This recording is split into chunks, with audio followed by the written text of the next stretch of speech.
کہ جب ایسے عظیم مولا کے ہم بندے ہیں نا تو پھر چھوٹے چھوٹے معاملات میں گھبرایا نہ کریں.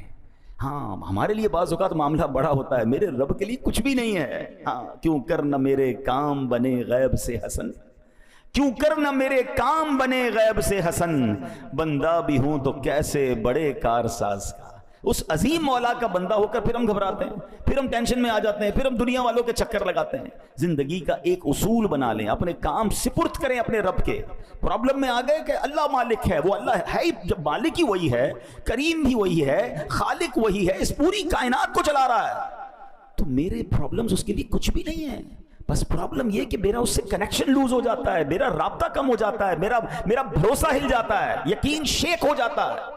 اب یقین کریں جس کا رب پر بھروسہ مضبوط ہو جائے نا، اس کے کام کیسے غیب سے بنتے ہیں. کچھ لوگ پریشانی میں ہوں گے، قرضے میں ہوں گے، کسی ڈیفیکلٹی میں ہوں گے، گھبرا جاتے ہیں اور جناب بڑے پریشان ہو جاتے ہیں، ڈپریشن میں چلے جاتے ہیں. اب 2-3 باتیں سنیے گا. جو اللہ پر بھروسہ رکھتے ہیں نا، اللہ سے مدد مانگتے ہیں، دیکھو ان کے کام کیسے بنتے ہیں. خادم رسول حضرت انس بن مالک رضی اللہ عنہ فرماتے ہیں، نبی پاک علیہ السلام نے فرمایا ایک صحابی بہت متقی اور پرہیزگار تھے، تجارت کیا کرتے تھے، ایک ملک سے دوسرے ملک مال لے جاتے تھے، دوسرے ملک سے مال لے کر آتے تھے. دوران تجارت سفر پر روانہ ہوئے تو ایک جنگل سے جانا گزر ہوا، تو ایک شخص آیا، اس نے جنگی لباس پہنا ہوا تھا، ہاتھ میں تلوار تھی، اور آپ کا سارا سامان لے لیا تجارت کا اور کہا قتل ہونے کے لیے تیار ہو جاؤ. یہ سن کر صحابی نے کہا کہ مال تم نے لے لیا ہے، سارا مال لے لو، مجھے قتل کیوں کر رہے ہو، مجھے جانے دو. تو کہا میں تمہیں مال بھی تمہارا لوں گا اور تمہیں قتل بھی کر دوں گا. وہ جو شخص تھا ڈاکو جو تھا وہ بڑا ظالم تھا.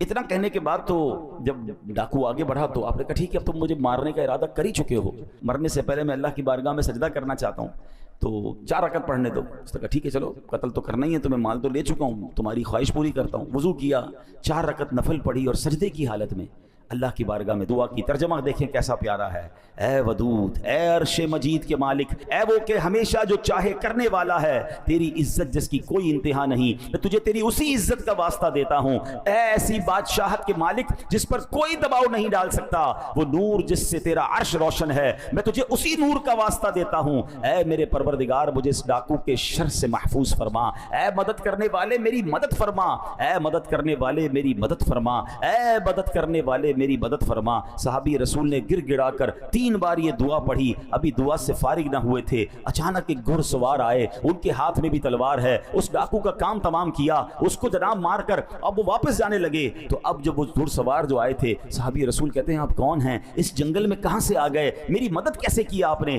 اللہ اکبر. گھڑ سوار کہتے ہیں میں اللہ کے فرشتوں میں سے ایک فرشتہ ہوں، 4تھے آسمان سے آپ کی مدد کے لیے آیا ہوں.